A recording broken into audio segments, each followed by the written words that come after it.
खबर तक तक के धर्मानुरागी दर्शक वृंद, आज मैं आपके समक्ष महाभारत की एक कथा को लेकर आया हुआ हूँ। यह 3 प्रसंगों में बटी हुई है और एक ही चीज वस्त्र पर आधारित है। वस्त्र का महाभारत काल में बड़ा ही महत्वपूर्ण योगदान था। यहाँ तक कि महाभारत की लड़ाई का सबसे प्रमुख तात्कालिक कारण वस्त्र यानी साड़ी थी। इसके अलावे एक बार इस वस्त्र यानी साड़ी की एक टुकड़े से भगवान श्री कृष्ण को चंगा करने का प्रयास किया गया था और एक बार इस वस्त्र यानी पीताम्बर के सहारे भगवान ने अपने एक और भक्त की लाज रखी थी। क्या है ये प्रसंग और किस प्रकार से इसमें भगवान श्री कृष्ण की भूमिका रही, उन सब पर मैं एक एक कर प्रकाश डालता हूँ। महाभारत काल में वस्त्र से जुड़ी पहली कहानी शिशुपाल वध के दौरान सुदर्शन चक्र से श्री कृष्ण के अंगुली के कट जाने के उपरांत इससे बहते रक्त को देखकर द्रौपदी द्वारा इसे रोकने के लिए किए गए प्रयास से संबंधित है। शिशुपाल रिश्ते में भगवान श्री कृष्ण के भाई थे। शिशुपाल की बुआ के वे पुत्र थे। जब उनका जन्म हुआ तो वह बेहद विचित्र दिख रहा था। उस समय शिशुपाल की 3 आँखें और 4 हाथ थे। इसे देख सभी हैरान हो गए थे। तभी एक भविष्यवाणी हुई कि जिसकी गोद में इस बालक शिशुपाल के सामान्य से अधिक उत्पन्न हुए अंग गिरकर अलग हो जाएंगे, उसके हाथों शिशुपाल की मृत्यु होगी। तब विभिन्न राजकुमारों और राजाओं ने शिशुपाल को अपनी गोद में लिया, लेकिन कोई परिवर्तन उसके शरीर में नहीं दिखा।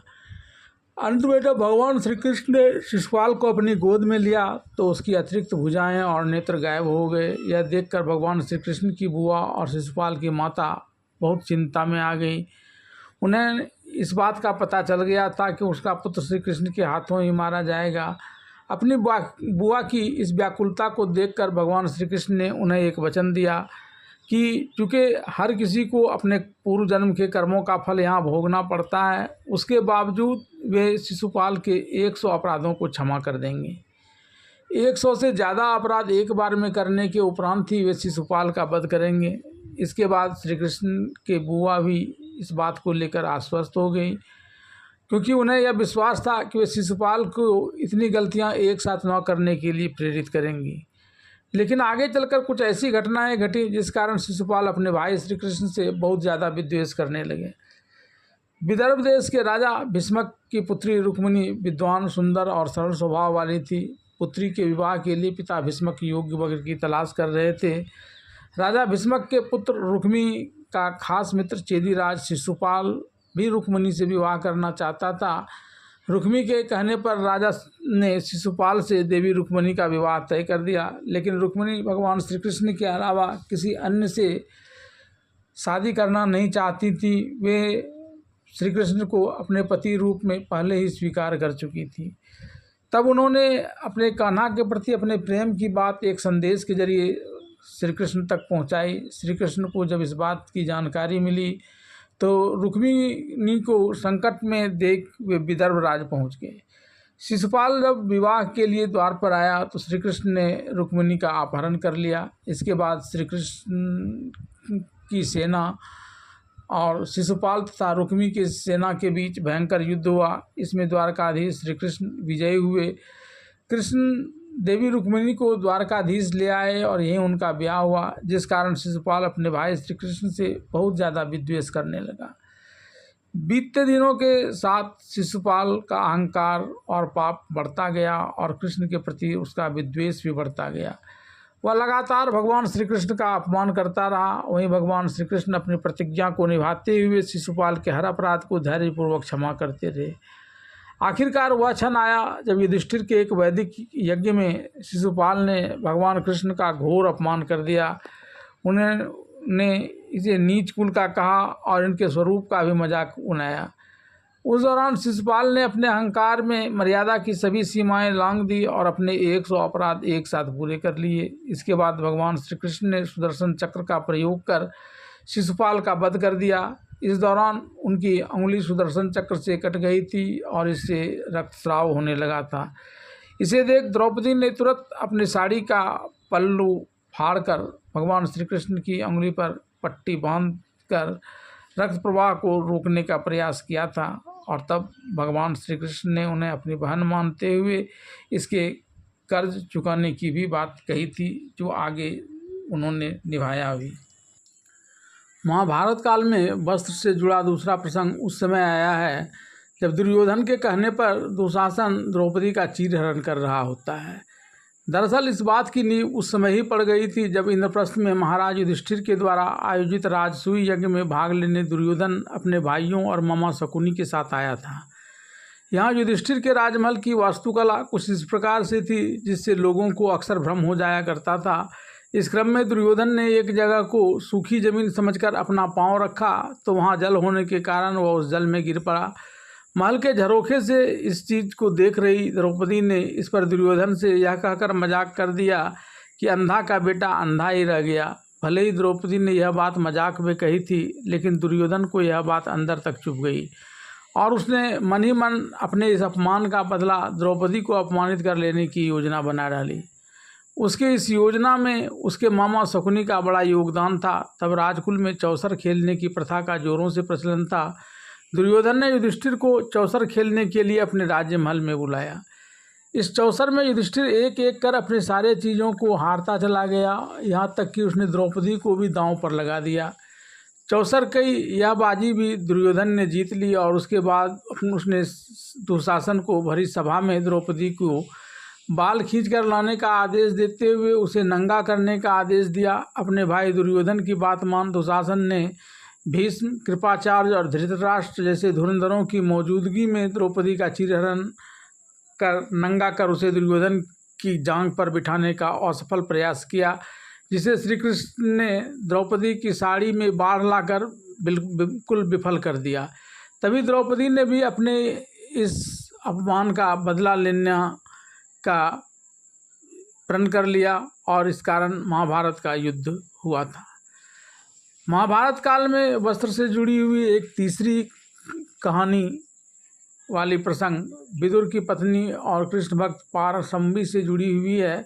यह प्रसंग तब का है जबकि श्री कृष्ण महाभारत का युद्ध टालने के उद्देश्य से शांति दूत बनकर हस्तिनापुर आए थे। यहाँ श्री कृष्ण ने दुर्योधन को 5 गांव पांडवों को देकर पूरे हस्तिनापुर पर सुख से राज्य करने का प्रस्ताव दिया था। तब दुर्योधन ने यह कहकर कि मैं सुई के अग्रभाग के बराबर जमीन भी पांडवों को बिना युद्ध के नहीं दूंगा, श्री कृष्ण के प्रस्ताव को टाल दिया था। इतना ही नहीं, वह कृष्ण को कई अपशब्द भी कहा और उसे बांधने की धमकी भी दी। तब श्री कृष्ण ने अपने शरीर का विस्तार कर दुर्योधन को ऐसा करने की चुनौती दे डाली, लेकिन दुर्योधन उसमें पूरी तरह से असफल हो गया। तब इस बातों को देख रहा विदुर हस्तिनापुर को नष्ट होने से बचाने के लिए दुर्योधन को कृष्ण से इस बात के लिए माफ़ी मांगने के लिए कहता है, तो दुर्योधन विदुर को अपशब्द कहकर अपमानित करने लगता है। दुर्योधन विदुर के संग अक्सर ऐसा किया करता था, लेकिन अपने बड़े भ्राता धृतराष्ट्र के प्रेम में वे इन बातों को नज़रअंदाज कर दिया करते थे। लेकिन इस बार जब उनकी उपस्थिति के बावजूद दुर्योधन ने उनके साथ दुर्व्यवहार किया और उनके बड़े भ्राता महाराज धृतराष्ट्र ने दुर्योधन को कुछ नहीं कहा, तो वे काफ़ी व्यथित हो जाते हैं और यह सोचकर दरबार छोड़कर चले जाते हैं कि इस जगह न तो मेरी बात सुनी जाएगी और न मुझे अपनी बात जबरन मनवाने की क्षमता है। श्री कृष्ण के प्रस्ताव को टालने के बाद दुर्योधन ने भगवान श्री कृष्ण के लिए 56 भोग बनवाए और स्वर्ण पात्रों में सजाकर श्री कृष्ण को अपने पक्ष में करने के उद्देश्य से भोजन करने के लिए कहा। इस पर श्री कृष्ण ने यह कहकर भोजन करने से इनकार कर दिया कि किसी का आतिथ्य स्वीकार कर भोजन करने के पीछे 3 कारण होते हैं: भाव, प्रभाव और अभाव। तुम्हारा ऐसा भाव नहीं है जिसके वशीभूत तुम्हारा आतिथ्य स्वीकार कर भोजन किया जाए। तुम्हारा ऐसा प्रभाव भी नहीं है जिससे भयभीत होकर मैं तुम्हारे आतिथ्य को स्वीकार कर भोजन कर लूं, और न ही मुझे ऐसा किस अन्न का कोई अभाव है जिससे मजबूरी में आकर मैं तुम्हारा आतिथ्य स्वीकार कर भोजन कर लूं। इसके बाद कृष्ण भी वहाँ से प्रस्थान कर जाते हैं और विदुर जी के घर पहुँचते हैं, जबकि विदुर जी अभी रास्ते में ही रहते हैं। विदुर जी के द्वार पर श्री कृष्ण काकी काकी की आवाज़ लगाते हुए खुद को भूख लगने की बात करते हैं। इस समय विदुर जी की पत्नी पारसम्भी स्नान कर रही थी, लेकिन जैसे ही उनके कानों में श्री कृष्ण के ये शब्द गए, उन्हें अपनी अवस्था का भी ध्यान नहीं रहा और वह उसी अवस्था में दरवाज़ा खोलकर कृष्ण को हाथ पकड़कर अंदर ले जाने लगी।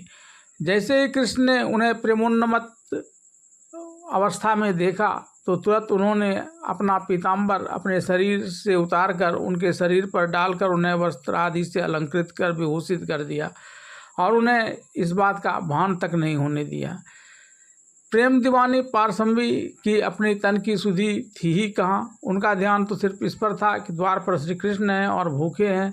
पारसम्भी श्री कृष्ण का कान हाथ पकड़कर अंदर खींचते हुए ले आई। श्री कृष्ण की क्षुधा शांत करने के लिए उन्हें क्या खिलाया जाए, यह प्रश्न उन्हें बेचैन कर रहा था, क्योंकि उनके घर में वैसी कोई वस्तु थी नहीं जिसे भगवान श्री कृष्ण को खिलाया जा सके। इसी प्रेमोन्नमत स्थिति में उन्हें श्री कृष्ण को उल्टे पीढ़े पर बैठा दिया। दौड़कर पारसम्भी अंदर से श्री कृष्ण को खिलाने के लिए केले ले आई। श्री कृष्ण के प्रेम भाव में वह इतनी मग्न थी कि केले के छिलके छिलकर कृष्ण को खिलाने लगी और उसका गूदा नीचे गिराने लगी। श्री कृष्ण भी पारसम्भी के इस अनन्य प्रेम के वशीभूत हो केले के छिलके खाने का आनंद ले रहे थे। तभी महात्मा विदुर वहाँ आ गए। वे कुछ देर तो अचंभित होकर खड़े रहे, फिर उन्होंने पारसम्भी को डांटा। तब उसे ध्यान आया और वह पश्चाताप करने के साथ ही अपने मन की सरलता से श्री कृष्ण से नाराज होकर उलाहना देने लगी। छिलका दिन्ने श्याम का भूली तन मन ज्ञान, खाए प्यो क्यों आपने भूल गए क्यों मान।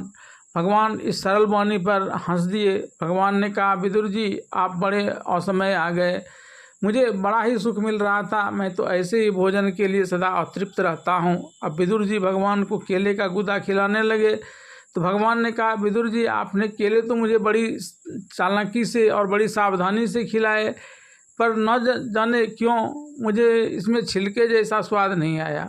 यह सुनकर विदुर जी की पत्नी की आंखों में अश्रुधारा बहने लगी, क्योंकि वे समझ गई थी कि भगवान सिर्फ भाव के भूखे होते हैं। और इस प्रकार से वस्त्र का 3 जगह पर प्रमुख रूप से महाभारत में उल्लेख हुआ है।